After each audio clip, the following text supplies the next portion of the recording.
Bismillahirrahmanirrahim. Assalamualaikum warahmatullahi wabarakatuh. Alhamdulillah, eh, Ibu fasilitator yang kami hormati serta rekan-rekan guru penggerak yang hebat. Terima kasih. Alhamdulillah kita telah berada di jurnal 2 mingguan yang ke-6, modul 2.2 pembelajaran sosial dan emosional. Adapun jurnal mingguan kami yang ke-6 ini akan kami paparkan sebagai berikut. Baik, pada slide kedua ini kami ingin membuat jurnal berkaitan dengan kerangka pembelajaran sosial dan emosional.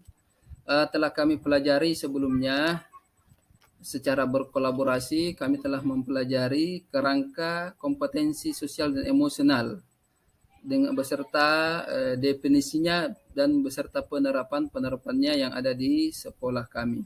Baik, yang pertama ada kesadaran diri.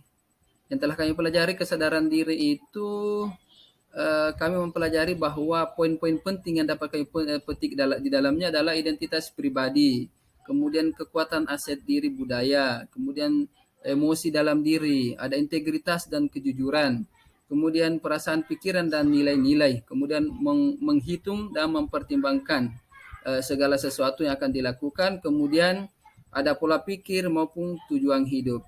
Kemudian di poin kedua yang telah kami pelajari bersama adalah manajemen diri.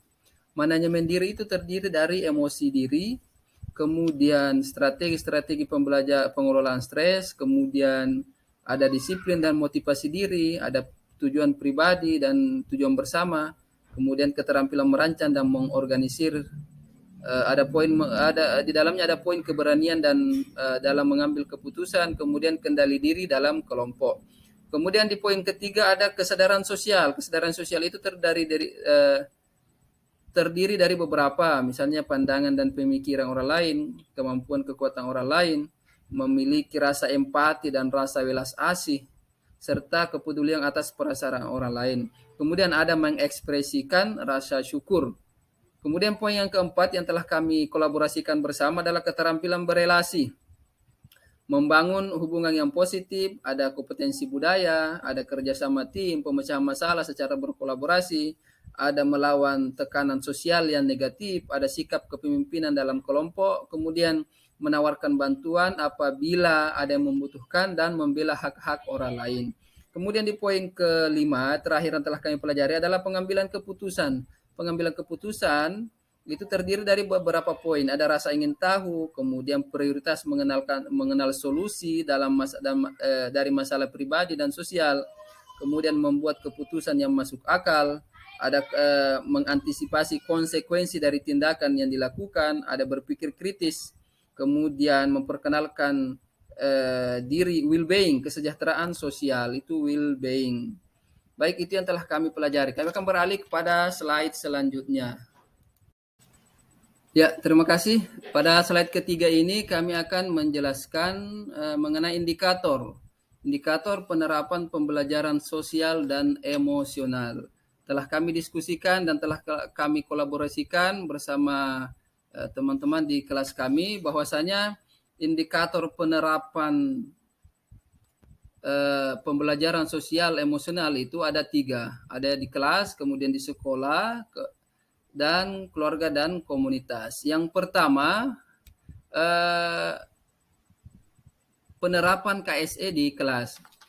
Itu ada 3 poin yang kami pelajari. Yang pertama adalah pengajaran eksplisit. Itu memiliki guru memberikan kesempatan kepada murid untuk menumbuhkan, melatih dan mengukur kompetensi sosial dan emosional dengan cara selaras dengan perkembangan budaya yang ada di sekitar. Kemudian pembelajaran yang terintegrasi dengan kompetensi sosial emosional. Ada materi musik, seni, maupun pendidikan jasmani. Kemudian ada pelibatan dan suara murid. Jadi guru dalam kelas senantiasa mendengarkan, menghormati, dan menghargai berbagai sudut pandang dari pengalaman murid dan melibatkan murid sebagai pemimpin dalam pembelajaran pemecah masalah, dan pembuat keputusan yang baik. Itu untuk indikator pelaksanaan KSE di kelas. Sedangkan untuk di sekolah itu terdiri dari 4 indikator. Yang pertama, iklim kelas dan sekolah yang menunjang, seperti kompetensi sosial, ada respon secara budaya, dan berfokus pada upaya hubungan dan komunitas. Kemudian berfokus pada kompetensi sosial dan emosional pendidik dan tenaga kependidikan, yaitu pendidik dan tenaga pendidikan memiliki kesempatan secara reguler untuk mengembangkan kompetensi sosial budaya mereka, membangun hubungan saling percaya, dan memelihara suasana yang kondusif di lingkungan sekolah. Kemudian ada dukungan dan kebijakan dari kepala sekolah. Jadi ada instruksi yang jelas, ada restoratif, kemudian sesuai dengan perkembangan anak yang dapat diterapkan secara adil dan merata. Kemudian dukungan integritas yang berkelanjutan. Pembelajaran sosial emosional terintegritas dengan mulus ke dalam rangkaian dukungan akademik dan perilaku masyarakat, menyediakan kesempatan untuk memastikan semua hubungan yang berjalan baik dalam lingkungan sekolah. Kemudian yang terakhir dari indikator penerapan pembelajaran sosial emosional adalah dalam keluarga dan komunitas. Itu terdiri dari 3 indikator. Yang indikator pertama adalah pelibatan kemitraan dengan orang tua. Jadi pihak sekolah mengadakan kemitraan dengan orang tua siswa, kemudian menjalin komunikasi yang baik dan efektif. Kemudian indikator yang kedua adalah kemitraan dengan komunitas. Jadi guru ataupun sekolah pada umumnya itu membentuk mitra-mitra pendidikan yang menyelaraskan strategi komunikasi yang sama dalam wawasan inisiatif penerapan kompetensi sosial emosional. Kemudian yang terakhir adalah terbentuk sistem dalam upaya peningkatan kemampuan. Ini maksud dari indikator yang terakhir ini adalah mengimplementasikan data yang dikumpulkan dan digunakan untuk menyatukan kemajuan menuju tujuan dan meningkatkan semua sistem, baik praktik maupun kebijakan penerapan terkait pembelajaran sosial dan emosional. Baik, itu yang kami jelaskan pada slide ketiga ini. Kita akan beralih pada slide selanjutnya. Pada slide keempat ini kami memberikan contoh pelaksanaan atau penerapan implementasi kompetensi sosial dan emosional tentang kesadaran diri. Sebenarnya ada berdasarkan kolaborasi yang telah kami laksanakan, ini ada 5 contoh yang telah kami terapkan dan akan kami gunakan dalam proses belajar mengajar di kelas.